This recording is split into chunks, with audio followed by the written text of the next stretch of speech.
কি হইতে পারে? এর থেকে ক্লিয়ার আর কি হইতে পারে? আপনার নেত্রী বলে ওয়াজে চড়ে যখন মা দুর্গা আসে তখন দেশে ফলে ফসলে ভরে যায়। তাহাজ্জুদ করলেও কি এই কথা বলার পরিমাণ থাকে? হ্যাঁ, বলে না আপনার নেত্রী? না আপনি শুনেন না? এখন ইউটিউবে আছে, দেখে নিয়ে। ওয়াজে চড়ে যখন মা দুর্গা আসে তখন কি হয়? ফলে ফসলে ভরে যায়। এই বিশ্বাস রাখলে ইসলামের মধ্যে থাকে না। তবু আপনি ওই নেত্রীর ওই নেতার পিছনে ছুটেন। এই জন্য বলি ভাই, এই দল আর ওই দল না, বুঝবার চেষ্টা করেন। যদি কেউ কোরআনের বিরুদ্ধে বক্তব্য দেয়, ইসলামের বিরুদ্ধে বক্তব্য দেয়, সে কেউ হোক, আমার ভাই হোক, আমার বাবা হোক, আমি তার বিরুদ্ধে যাব।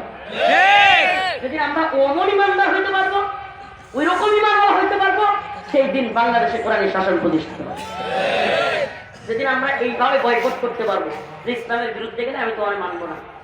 সুবহানাল্লাহ। রাজি আছেন ইনশাআল্লাহ?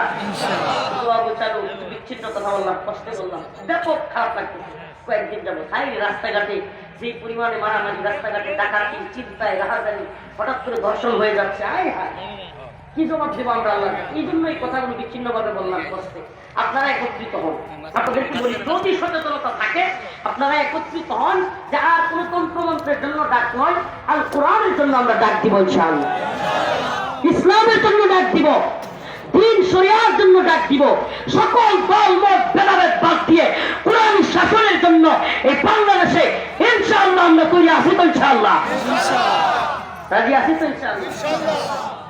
প্রিয় ভাইরা আমার, বন্ধুগণ আমার, আসেন আপনাদের প্রতি ইয়া থাকবে, আসেন।